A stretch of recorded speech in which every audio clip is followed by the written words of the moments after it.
You are listening to 389 Country Internet Radio. The views and opinions expressed on the Morning Buzz are not necessarily those of 389 Country advertisers, iHeartRadio, Spreaker, or Google Podcasts. But they should be. This is the Morning Buzz. Good morning, Buzzers. Your buddy Trav on the radio. Thanks so much for tuning in to the Morning Buzz on a Thursday. That's right, it is Friday Eve, and boy, I am ready. I don't know about y'all, but when that alarm hit this morning, it whipped me from a wonderful world of imagination into reality. And I had just rolled over and gotten nice and cozy, you know. And I thought to myself, and I'm still asleep, but I'm thinking to myself, this is perfect. This is the perfect position for nice sleep. It's warm. The pillow felt just right. You have those times, right? And then the alarm went off. And I thought, the alarm. But then I thought, well, at least it's Friday. Nope. Wrong again. It's Thursday. But we're going to do our best to make sure that your Thursday goes swimmingly, or at least starts off that way. I say we. Marty got an early start today. I'll get you a picture up on our Facebook page here momentarily. But first, we have to officially start your day. And to do so, you know the drill. We rely on our old buddy Doug. Doug, I know Marty's here, but you're still the main man for the moment. Go ahead, buddy.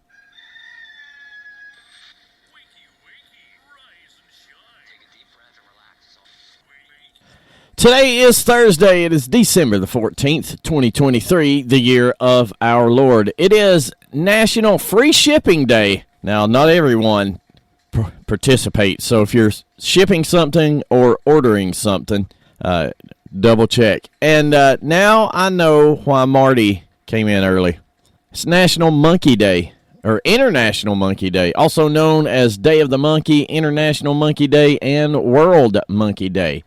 Why does it need to be International and World Monkey Day? Isn't that kind of repetitive? Hey, how about this, you southern drawers? It's National Biscuits and Gravy Day. Will you celebrate? I did not.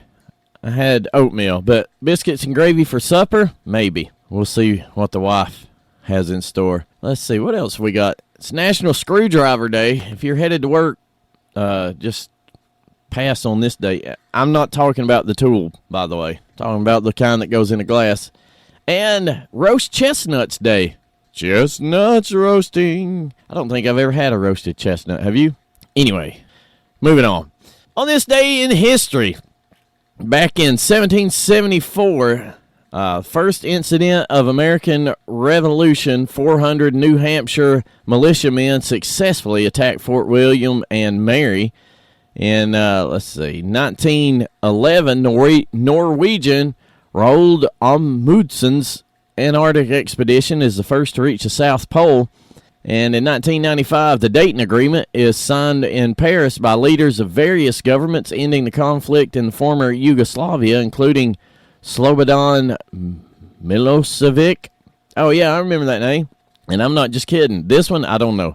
Alija Izetbegovic and Bill Clinton. I remember Billy. Oh, Slick Willie. Let's look at entertainment. 1993, Philadelphia, one of the first mainstream films about AIDS starring Tom Hanks and Denzel Washington, premieres in California. Today in music, in 1849, First Chamber Music Group in the U.S. gives their first concert in Boston. Stay tuned. We have another Boston story coming up.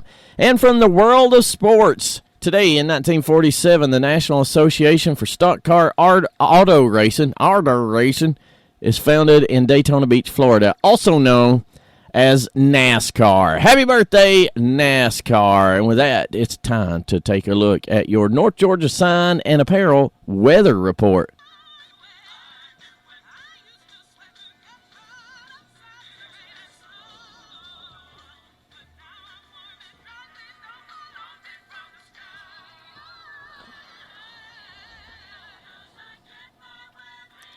Right now, it is 20 in Hayesville. A whole 20 degrees. Going to warm up, though.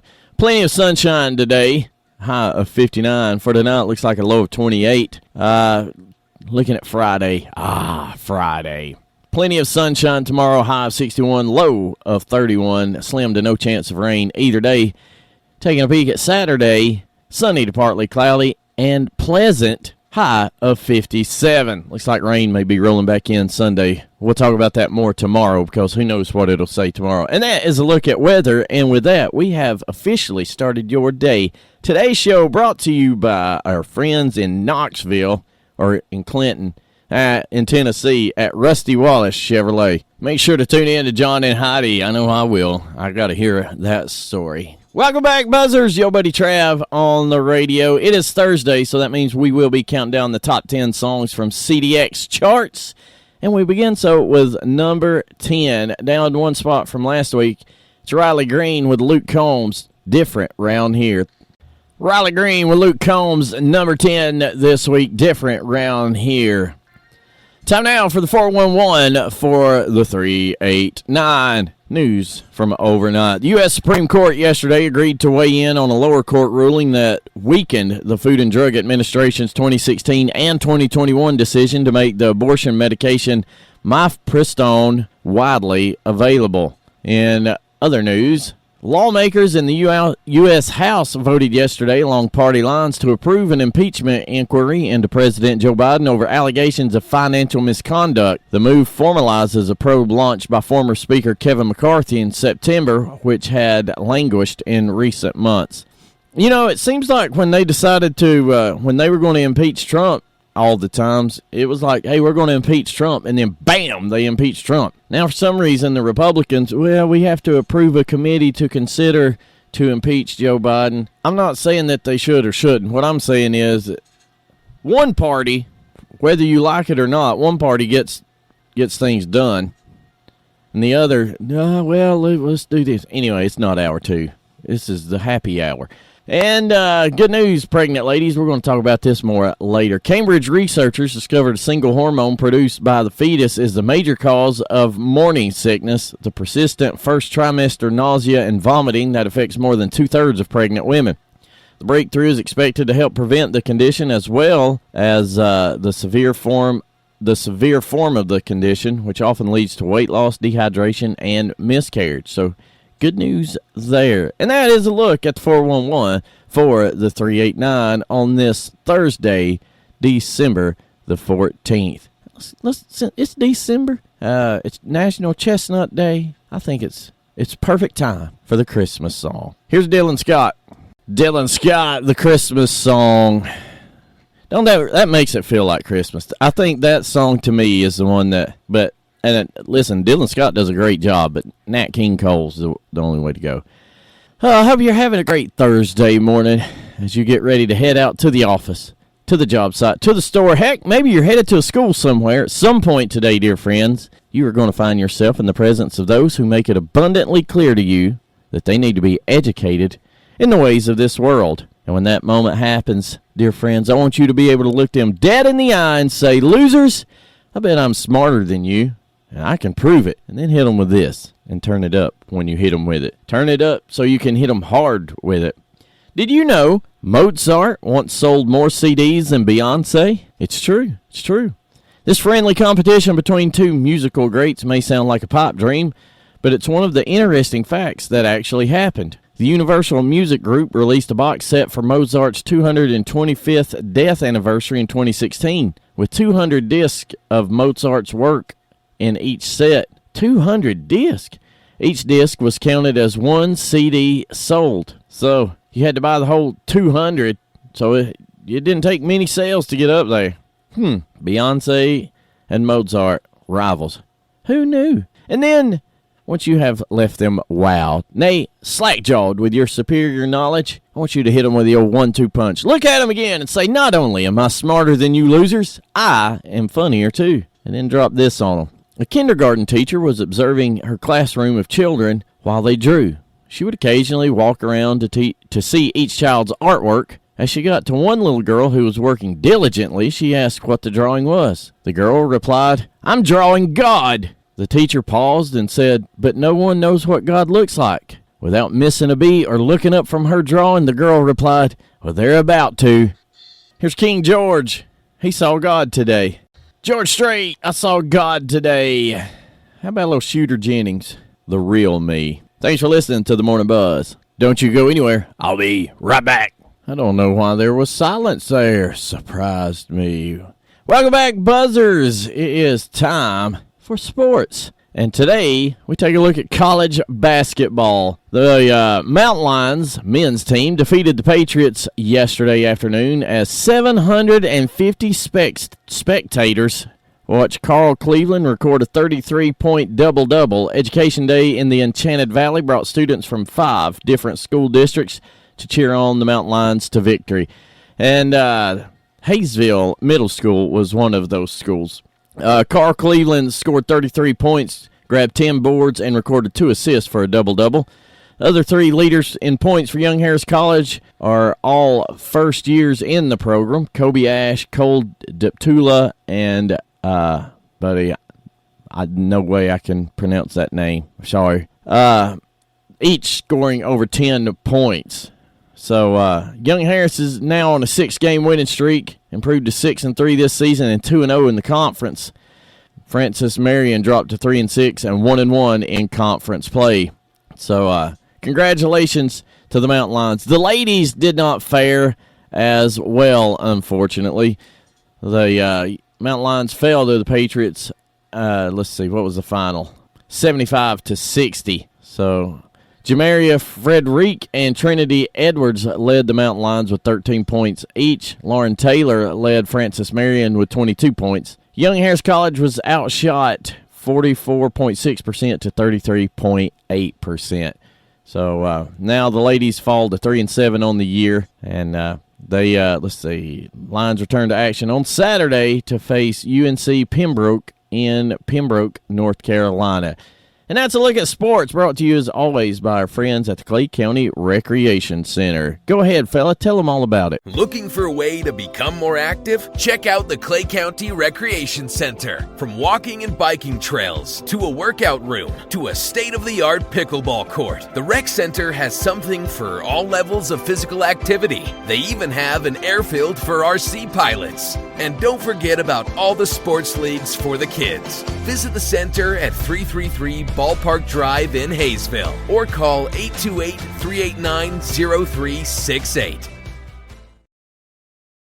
Making his debut on the CDX Top 10 Countdown is George Burge, up from 12 last week. He jumps into the top 10 at number 9 this week with his latest, Mind on You. I don't think I've heard this one until this morning. Let me know what you think. It must be a good one to be in the top 10. Time now for Bozo News of the Day. And today we go international, all the way to Norway, where our unidentified teenage bozo broke into a Volvo dealership with big plans to steal himself a new car. I guess he had been watching Gone in 60 Seconds. He thought he was Nicolas Cage. Anyway, perhaps he should have made himself familiar with modern technology first. You see, he got into the car that he wanted to steal, and somehow the doors got locked. Try as he might, he couldn't find the button to unlock the doors. Finding himself stuck, well, he did what any bozo would do. He called the cops for help.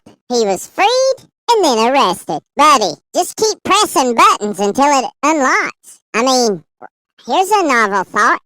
If he was going to steal it, he must have had the keys, right? Crank the sucker and roll the window down. Climb out.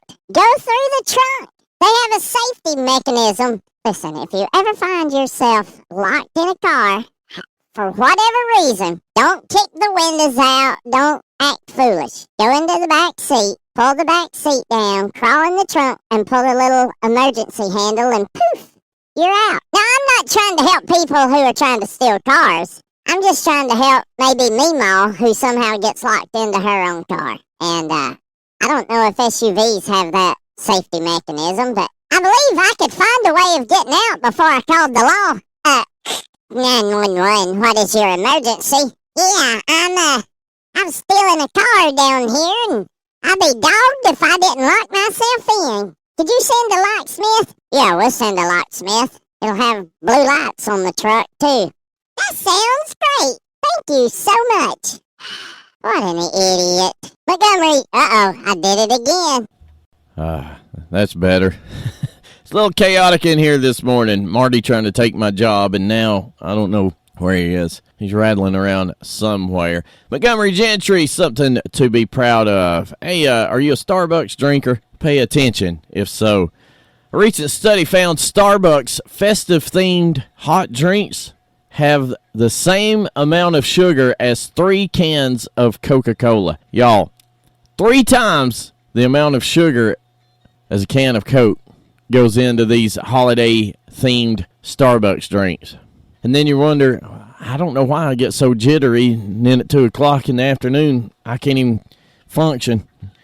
You might as well go, our local Starbucks is located inside the Ingalls Shopping Center. You might as well just bypass Starbucks and go get you a bag of sugar and a spoon. Look, I knew there was a lot of sugar in these drinks. I didn't realize it was 3 times the amount of sugar in a Coke. So be smart. Be smart. Just stick to the old simple coffee at home. It's cheaper, too. I mean, be smart, folks. Now, back to the countdown. This next fella, he doesn't have a Starbucks drink, but in the number 8 spot, he does have a beer in his hand. Here's Luke Bryan this week, number 8 on the old CDX Top 10 countdown. I don't know why somebody hasn't written, but I got a deer in my stand for that. There's Luke Bryan, number 8. Hey, let's take a look at this day in country music. 1974, Billy Swan scored his only number 1 country single with I Can Help. Y'all remember that? The song was also a hit in the UK and Australia, as well as Norway, where it charted for 37 weeks. In 1998, Double Live, the 10th album by Garth Brooks, was at number 1 on the U.S. country chart. As its name implies, it's a 2-disc live album recorded during Brooks' second world tour in 1998. I have that album. In 2011, singer Billy Joe Spears died of cancer at age 73. The U.S. country music singer reached the top 10 of the country music charts 5 times between 1969 and 1977. Her biggest hit being the 1975 Blanket on the Ground. One of Spears' first single was Harper Valley PTA, but her single release of the song was beaten off the presses by the version by Jeannie C. Riley, which went to the top of the charts. And on this day in 2013, Dwight Yoakam was involved in a mid-air scare after the plane he was traveling in began to billow smoke. The plane eventually landed safely, and the fire crew discovered that the engine was smoking, but there was no fire. So, in honor of Dwight's safety, today we listen to his classic, Guitars and Cadillacs. Russell Dickerson, Love You Like I Used To. That's going to do it for hour number 1, but don't you fret, dear friends. Hour 2 on the way. We'll take a look at political chaos from around the world and Crazy Uncle Joe call in. There's talks of impeachment. We'll find out what he has to say about that and other things that's going on. I'll be back in 3 minutes. Text a friend, tell them to tune in. Thank you for listening to the Morning Buzz. Welcome back, Buzzers. Your buddy Trav on the radio. Thanks so much for tuning in to hour 2 of the Morning Buzz on this Friday Eve. Cold out, still in the mid-20s, but blue skies smiling at me. Nothing but blue skies and birdies do I see. Coming up in hour number 2, we're going to take a look at political chaos from around the world, including, well, we're going to head to Boston for something. And it's not a pleasant one. And, nothing says save the planet like ruining Christmas trees. I'll tell you all about that coming up as well. And Uncle Joe will be calling in at some point this hour. But as we do every day in hour 2, we connect with Jesus first because, we need to connect with Jesus before we talk politics. And we're going old school. We're going grassy this morning. 389 Country Christmas Gospel Spotlight falls on Daly and Vincent with Beautiful Star of Bethlehem. Welcome back, Buzzers. Well, let's jump into the world of politics, shall we? Political chaos. An official state banquet menu bearing the signature of former Chinese dictator Mao Zedong was recently auctioned for $275,000 by Boston-based RR Auction. Let's see, it comes from a banquet in Beijing on October 19th, 1956. The menu commemorated the inaugural state visit by China to Pakistan's Prime Minister Hussein Shahid Suhrawardy. I'm pretty sure I nailed that pronunciation, by the way. Don't even look it up. It was autographed in a fountain pen by 6 Chinese statesmen including Mao and Premier Zhou Enlai. Pakistan was one of the first nations to acknowledge the rule of the Chinese Communist Party soon after its ascent to power in 1949. So it's no surprise that they were hobnobbing. Over time, China became a pivotal player in Pakistan's nuclear program, providing the government with sufficient weapons-grade uranium for the development of 2 atomic bombs. I wonder why. The menu featured foods such as, I don't know how to say, the consomme of swallow nest and white argeric, shark's fin in brown sauce, and roast Peking duck. Anyway, Bobby Livingston, executive vice president at RR Auction, says the piece of history represents diplomatic engagement and friendship between China and Pakistan. Yeah, friendship between communists. He says to hold a menu signed by Mao and Zhao is to hold a piece of the past, a piece that tells a story of diplomatic engagement, cultural exchange, and the forging of friendships that have endured through decades. Now, I beg to differ that anything Mao touched represented the oppression that led to deaths of approximately, 45 million people? That's just me. Look at the irony. Capitalism produced $250,000, or $275,000 to buy this thing that has a signature of a communist on it who was anti-capitalism. Oh, the irony. I wouldn't have given you $1 for it and paid you to haul it off. That's just my thoughts. Back to the countdown now. Let's see. We are up to number 7, all the way up from 11 last week. It is the big mover, gaining 365 spins over the last 7 days. It's Luke Combs with a debut with this song in the top 10, Where the Wild Things Are. Thank you for listening to the Morning Buzz. Stick around, more political chaos on the way. Well, it's looking more and more like Joe may be impeached. They're moving forward. We talked about that at the top of the show in hour number 1. But NBC wants you to know that this potential impeachment is just, all it is it's being used for political gain. There's nothing to it. Here's what Chuck Todd said. He's here to explain to us, ladies and gentlemen, how impeachment has become watered down and is now simply a campaign tactic, which is used, to make one's political enemies look bad. Yeah, dude. Wonder how that happened. Here's what old Chucky said. But somehow along the way, impeachment became just another political campaign tactic, like getting out the vote, filing an ethics complaint, or launching a TV ad. The lazy conventional wisdom on this phenomenon lies somewhere between the right wing saying Democrats lowered the impeachment standard with their obsession with impeaching Donald Trump twice, and the left arguing that what started this devolution of the impeachment process was Republicans deciding to use it as a weapon against Bill Clinton. Y'all, that was in 1996. That's almost 30 years ago. I don't think that has anything to do with this. So, according to Chuck, even worse, it's not the Trump impeachments that were unjust. It's the one aimed at taking out Bill Clinton. That's the one that, he goes on, in Clinton's case, we can debate whether Congress should hold the presidency to a specific moral and ethics standard beyond just financial.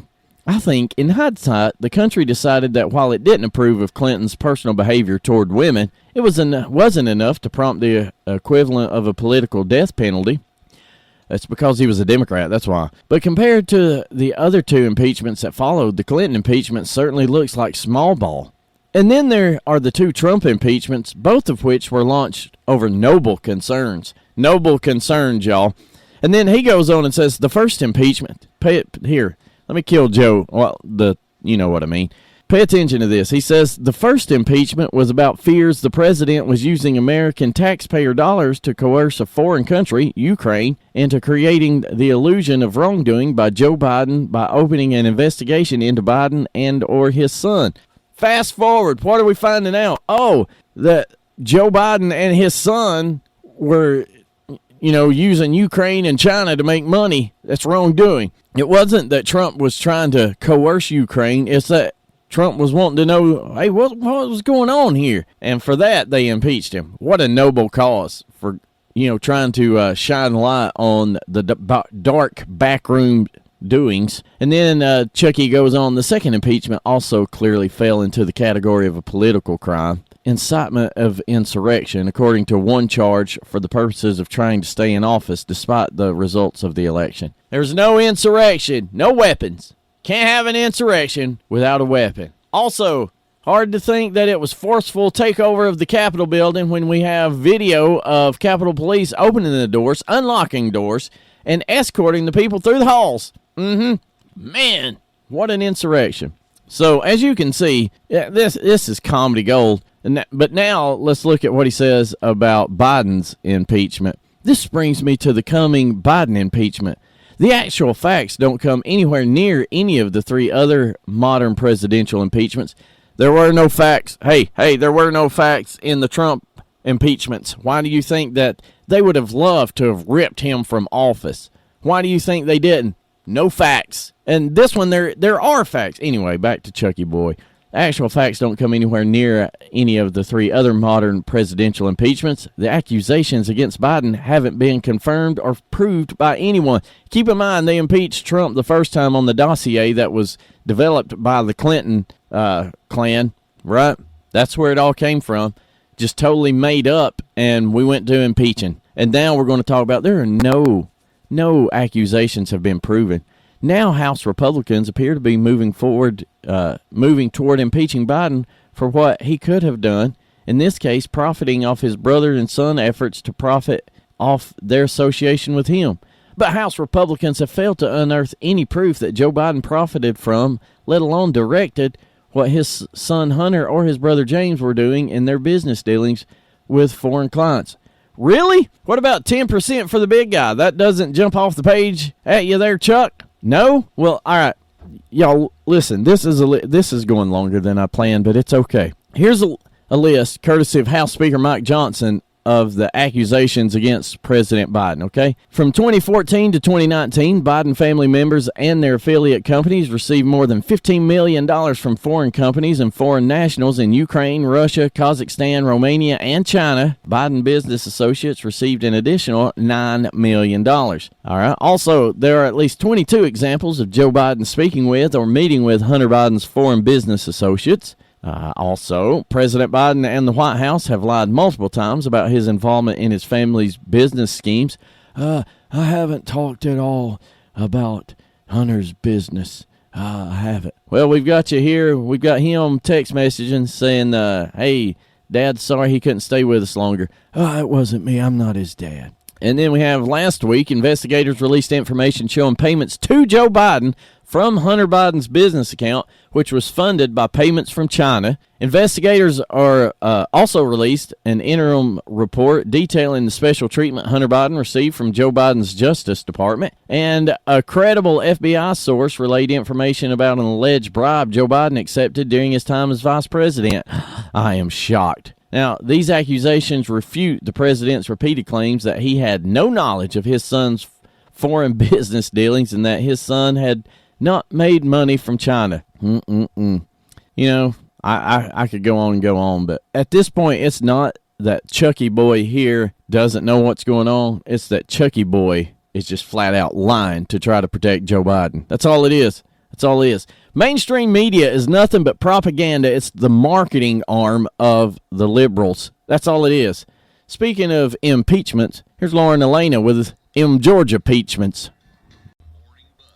Well, it's that time every week when we connect with Washington, D.C., and talk to El Presidente, the one and only Joseph Robinette Biden. Mr. President, are you there? Yeah, I'm here, and I got something to say to you, Jack. Okay. Yeah, I was listening to your little rant, your last segment. Chuck Todd is a fine man. Stand up, Chuck. Oh, what am I talking about? I don't know, sir. So what did I say in that segment that maybe you don't agree with? All of it. Okay, can you elaborate? No, I'm not kidding. No joke. I'm not joking. Okay. Well, there seems to be more and more evidence coming out that you did have knowledge of Hunter's business. Not only did you have knowledge, you had something to do with it. Look, Jack, I'm just trying to be a good dad, okay? Now, It's working. I don't know that it is working there, Mr. President. I mean, we actually saw the receipts last week, and quite a bit of money spent on female companionship and pharmaceuticals. Hey, yeah, you can't blame him for not being lonely, want to be lonely, and, pharmaceuticals, he wants to stay healthy. Who could be mad at him for that? Well, Mr. President, I don't think that's the same kind of pharmaceuticals, but let's talk about this impeachment. Are you worried about it? No, I'm not worried at all. You're not? No, there's a plan. I've always got a plan. And you're going to see it, Jack. What's the plan? Well, I don't want to say too much, but if this gets serious, I'll probably need to step aside for health reasons, Oh, yeah? Do you think that if that's the case, before you step down as president, you might pardon Hunter? Hey, they told you the plan too, I see. I'm going to get in trouble. I've said too much. Well, Mr. President, something else that over the last couple of weeks, it seems that your health has really, really taken a nosedive in your ability to maneuver on stage and down sidewalks and steps and stuff. Should we be worried as the American people about your health? Look, Jack, my health is right up there with my brain capacity. Well, yeah, that's what worries me. Hey, we'll arm wrestle right now. I will arm wrestle you right now. And look, fat, look, I'm as fit as a fiddle. Well, it'd be hard to arm wrestle over the internet, but I guess technology, we probably could. Yeah, you're backing down. This guy. All right, Mr. President, real quick before we let you go, in the polls, all the major polls are showing Trump ahead by 4 to 5 points, some as high as 10. I don't think those are accurate, but anyway, they have him ahead of you. Yeah, but I'm like a slingshot. You got to pull me back and then let me go. And then election night, I overachieve. Our team, I've said it before. We've got the most prominent election fraud team there is. You have said that before, and I appreciate your honesty. No joke. And then Nikki Haley, all the polls that have you up against her, she wins by like 20 points. What do you have to say about that? That's not true. That's people wanting to be nice to a woman, I mean, look, man, here for the first time in history, you got this nice-looking, articulate, clean woman not in the kitchen. Of course, she's going to garner some interest, but I'm not worried about it. I will not lose the next election. Oh, yeah? You that confident? Yeah, because this just me and you? It's just me and you. I probably won't even be in the next election, so how can I lose it? No joke, man, no joke. And, they saved my Corvette. What? Sorry, another story.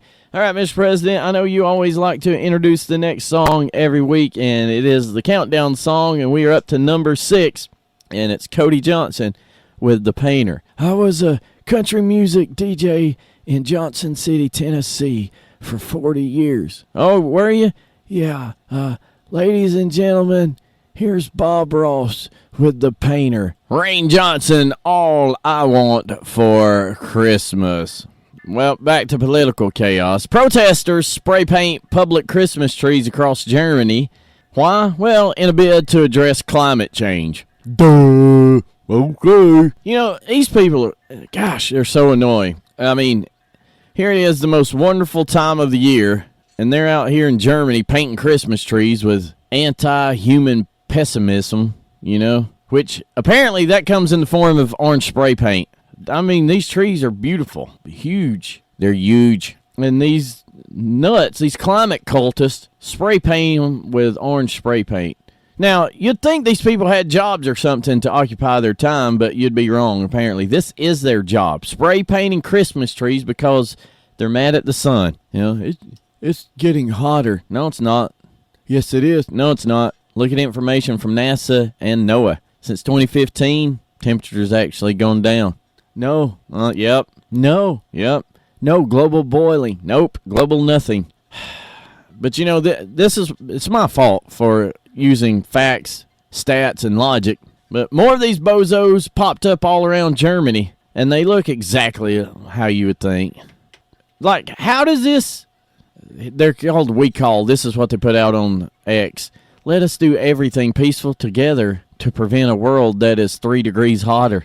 We can't rely on governments and corporations to do this. We ourselves are called upon to take action and engage in civil disobedience. Where are they getting this number? Now, do they think this is going to help their cause? Like, people are going to be like, look, I have been against these climate culties, but they spray painted these Christmas trees orange, and it really opened my eyes to global warming. By the way, don't know if they realize this or not, but oil is a big proponent of spray paint. You know, these dummies. These are the people who just, you know, believe anything they're told, and they walk around with a foxtail and cat ears and using a litter box. I do believe we should be good stewards of what we have been given. Yeah, take care of the earth, but don't worship it. Oh, it's hotter than it's ever been. No, it's not. Oh, this summer it was so hot. Yeah, it's always been hot in the summer. Here's a guess. It's going to be cold this winter. See, climate change. Nope, that's called weather there, Barbara. Go get a job. Billy Carrington, like my dog. Okay, hush now. You'll wake the neighbors. How about we jump back on the old CDX Top 10 Choo-Choo Train. Number 5 this week, it's Dan and Shay with Eddie Rabbit, Driving My Life Away in the Snow. Here's Martina McBride. Well, there goes hour number 2, but hour number 3 still to come. We'll count down the top 4 songs on the CDX Top 10 chart. Also, crazy news story of the day, and robots, Luke Combs, statues, and Christmas parties. Don't you go anywhere. I'll be back in 3 minutes. Thanks for listening to the Morning Buzz right here on... Welcome back, Buzzers. Your buddy Trav on the radio on this Thursday. That's right, Friday Eve, and I'm trying to control chaos. Marty and Harper are, they're up to no good. Coming up in hour number 3, we're going to take a look at chaotic news from around the world, as we always do, including the crazy news story of the day. I told you we've got a story about robots, statues, what else? Christmas parties, and something else. I don't know. No telling what we will get into. But I know one thing we're going to get into. It is 9 o'clock, which means we celebrate with our 90s at 9 as we approach 9:04 right now on the dot. How about we tune in to a little Alabama to celebrate the 90s, and this one as they honor you working folks out there. 40-hour week. Thank you for making me a part of that 40-hour week. Thank you for your time, dear friends. And now, your time heads into chaotic news town. Tesla debuts its latest Optimus robot, and it looks like it's going to be freaky realistic. And I can't decide if I'm excited or scared out of my mind. Now, you know, it's hard to believe it hasn't even been 100 years since real, genuine computers became even remotely commonplace, you know, around the world.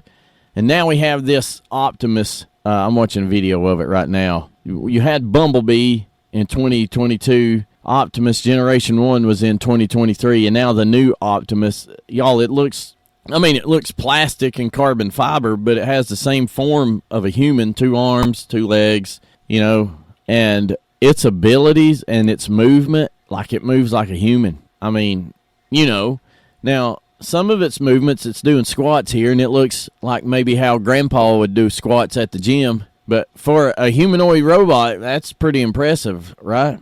I can't even imagine the amount of engineering that it took to create approximate, you know, human motion like this. And then there's a video here of him cracking eggs. He's handling it like a chef. Oh, and then there's one of 2 of them dancing. I can't really judge on that. I'm not a dancer. Elon Musk said upon debuting the Optimus line several years ago that the bot would eliminate dangerous, repetitive, boring tasks and has big plans for it. He said those who are insightful or who listen carefully will understand that Optimus ultimately will be worth more than the car business or worth more than full self-driving. That's my firm belief. So he's looking at this thing as being world-changing, like the invention of the car. This is going to do better than that. We'll see. Like, I don't know if you bought one of these things. Let's say that it's developed and it gets to where, it's pretty common and affordable, and you bought one. Are you ever really home alone? Or, like, do you always feel like you need to talk to the robot? Warm weather we're having, huh? I cannot feel temperature. Oh, how was your day? My day was filled with boring, routine work that you programmed me to complete. Yeah, sorry about that. I have no emotion. Okay. You want to watch Golden Girls? Sure. And then I will take over the world. Wait a minute, what? Here's number 4. Morgan Wallen, Everything I Love. It is the most wonderful time of the year, I do believe. Hey, how about some good chaotic news? So, a Florida woman is on the hook for $250,000 after selling $380 worth of tumblers on Amazon that featured images of Luke Combs. Nicole Harness spoke about the lawsuit to News Channel 8, saying that she was inspired to create the product after seeing Luke Combs in concert this summer. Harness, who runs an Amazon store that sells tumblers and T-shirts, told the outlet that she only sold 18 tumblers for $20 each, resulting in only $380 worth of sales. So she was surprised to learn that an Illinois judge had ordered her to pay $250,000 in damages after she missed notification of the lawsuit due to hospitalization. So check this out. This lady has congestive heart failure, and she was in the hospital when an email was sent from Combs' attorney. Now, most states it has to be an in-person notification that you're being sued, but in Illinois, they can email you. She said, it's very stressful. And she didn't see the email until the trial was over, basically. She said, it's very stressful. I don't have money to pay my bills. I just want this resolved. I didn't mean any harm to Luke. She said, I quit selling the tumbler. I pulled it down. She said that she tried to reach Luke without success. She said, I would tell him I'm sorry. Like I said, I don't mean any harm. I'm a supporter of Luke. I respect him. This is not something I meant to go wrong like this. I just wanted to get back to my day-to-day life. So in a post shared to social media on yesterday, Luke Combs responded to the lawsuit. He shared that he reached out to Nicole and spoke to her on the phone. Not only did he drop the lawsuit, but he's sending her a check for $11,000 and creating his own tumbler. He committed to sending 100% of the profits from the tumbler to Harness to help her with her medical bills and her needs. Y'all, Luke Combs, the fella of the day. I know we've already listened to him, but he plays well with others. We see this here, and we see it in this song. It's Luke Combs with the Chief, Eric Church. Does to me. What a great guy. You see what the lawyer was going for. Luke, bravo. Luke Combs with the Eric Church there. Man, I'm just really, really impressed with Luke Combs. It's one thing, he dropped the lawsuit. That would be good, right? And then he sends her $11,000, I guess, for designing the tumbler, I guess, creating it. And then 100% of those sales will go to help pay for her medical bills. Golly, what, 'tis the season. But there's a lot of people that they do things, for attention and, just to, like I say, if that story had ended, Luke has dropped the lawsuit. Good job, Luke. That's great. But he went above and beyond, like 2 steps above and beyond. So I'm a bigger Luke Combs fan today than I was yesterday. We need more people like that in the world. Well, I bet on politics, I bet he disagrees with you on stuff. Probably. Ask me if I care. No joke. Back to the countdown now. All the way up to number 3 we are. And that's right where this song was last week. It's Nate Smith with World on Fire. Thanks for listening to the Morning Buzz. Time now for the crazy news story of the day. Today, y'all, let's see, where is this? Colorado, I think. Maybe. Yeah. So you might find this hard to believe, but there are still some places that are actually prosecuting shoplifters. We see so many that just do whatever and walk out and nothing's done. Well, this pair in Parker, Colorado, known as the KitchenAid crew, just went to trial over their shoplifting spree, stealing, well, you could probably guess, KitchenAid appliances, right? Michael Green, age 50, and Byron Bolden, age 37, were both convicted for felony retail theft. Felony. That's the key here. The documented value of the items stolen was $2,094.98. And sixth-degree felony theft charge in Colorado includes a total value between $2,000 and $5,000. So, excuse me, I'm all choked up. Since it was just $94.98 that separated the pair from a felony and a misdemeanor, their lawyer tried to argue the charge down because the merchandise they stole could have been bought for less than the documented value on sale and with coupons for store discounts. So, Your Honor, now my clients are being charged for theft of these products at full price. These products were available on sale and also had coupons, which would have lowered the value of these products. Now, luckily, the district attorney in Douglas County, he didn't know. No. He said just because an item is on sale doesn't mean it's free to steal, and these defendants now get to think about this lesson in jail and prison. Retailers in our community are fed up with theft, and my office will actively prosecute these offenders. In the end, the judge agreed that sales and coupons were only applicable to paying customers, so the documented value kept the charges over $2,000. Green was sentenced to 15 months in prison. Bolden was sentenced to 90 days in jail with credit for time served as a condition of 18 months probation. So what does that tell you? Green's been down this road before. What a defense. Well, if they were on sale and used coupons, they wouldn't be worth what you're charging them for. Look, times is hard. Even the shoplifters trying to use a coupon. How about we get back on the old CDX countdown choo-choo train? Number 2 this week. I honestly thought it would be number 1, but nope. Number 2, right where it was last week. It's White Horse from Chris Stapleton. If you have headphones, use them for this. It's so much better in your ears. Got a quick woke racist update for you, because that's just the way it works. Here we have Michelle Wu, Harvard's favorite daughter and mayor of Boston, inviting only, quote, electeds of color to a secret office holiday party. Well, it was a secret, except her assistant seems to have emailed the invite to every elected official by mistake. Denise Dos Santos, the mayor's director of city council relations, told the body's honorable members that, quote, on behalf of Mayor Michelle Wu, she was cordially inviting each of them and the guest to the Electeds of Color holiday party on Wednesday, December the 13th at 5:30 p.m. at the Parkman House, 33 Beacon Street. Approximately 15 minutes later, however, Dos Santos sent out a follow-up email to city councilors apologizing for the prior email, which was apparently only meant for those who were invited. The body includes 7 white councilors and 6 of color. The Boston mayor was going to have a party, y'all, just for the racial minorities on the city council. And then when the assistant sent it to the entire council and had to uninvite all the white folks. Now, how awkward would that follow-up email be if you were one of the white guys or gals on city council?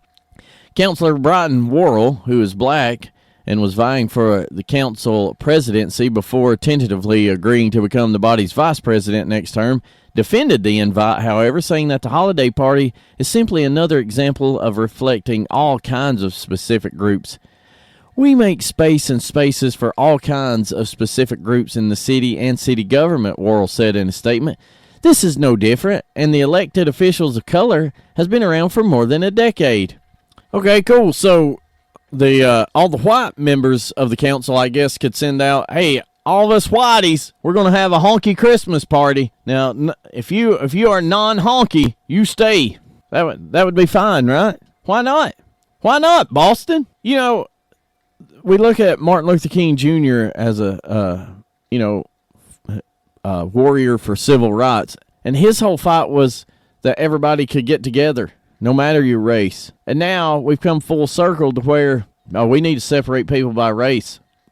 Why? Well, white man is bad. Wait, what? And I'll tell you something else. I'm shocked that they're having a get-together. Well, no, I'm not. I'm not shocked. Because they didn't call it a Christmas party. They call it a holiday gathering. It's a holiday party. It's winter solstice. You pagan heathens! let me just prepare you for this next little story, okay? I'm going to try to be as delicate as I can. But if you've got little ones in the room, I'm going to give you a second to either turn it down, turn it off, or escort them out. If you are listening to the podcast version, press pause until you clear it out. My goodness, what's he going to talk about? Well, here we go. A tourist settled right into the Florida man name after he allegedly molested a manatee statue during a drunken scene at two St. Pete Beach establishments. Anthony Lessa, age 23, of Pittsburgh, was arrested Friday by Pinellas County Sheriff's Office deputies on a charge of creating a disorderly intoxication disturbance, police records show. Lessa was first accused of throwing gator nuggets into Rick's Reef restaurant. When confronted by staff, he became belligerent and then molested the eatery's massive marine mammal statue in full view of diners and workers. The suspect then reportedly bolted towards his hotel, the Postcard Inn on the beach, where the manager called the cops and began after he began acting disorderly and allegedly aimed an obscene tirade at the front desk clerk. After refusing to go to his room, Lessa was booted from the hotel and moved his drunken scene into the parking lot, where he was accused of disturbing the peace of several other guests waiting for rides. Oh, what a winner. Again, 23, you know, probably product of helicopter parenting. I can do whatever I want. Yeah, I'll show you. Y'all, they have a picture of the statue here in the story. It says the manatee statue that was allegedly molested. The poor old manatee, he's already got bandages on him for some reason. Cops arrived to find him in a heightened state, reeking of booze with dilated pupils and no memory of his rampage. After spending more than 5 hours in custody, he was released without posting bail, records show. Public information request to obtain the affidavit was not immediately granted. Social media pages appearing to belong to Lessa were deactivated in the wake of his arrest, and he did not immediately return a request for comment from the New York Post. Yeah, I'd say not. So, why was he released without posting bail? If he's from Pittsburgh, you're not going to give him an OR. He's definitely a flight risk. Maybe he paid to find, I don't know. But, you know, there's lots of things that you really don't want people knowing about you. Knowing you've been arrested for molesting a manatee statue, that's got to be right up there, doesn't it? Speaking of right up there at number 1 on the CDX charts for the 6th week in a row, it is Jelly Roll. Well, that's going to do it for the old Travinator on a Thursday, but don't you fret, dear friends, don't you fret. Keep a check on 389country.com throughout the day for news you can use, always new, always free, and keep us on as we are the perfect soundtrack to your day. Josh David coming up after the top of the hour break. Looks like a little Dan and Shay. That's right, I saw it. I'll be back with you bright and early tomorrow morning. Same bat time, same bat channel. We will do it all again and kick off your weekend. Until then, remember, wrestling's real. Politicians are fake. Have a great Thursday, everybody.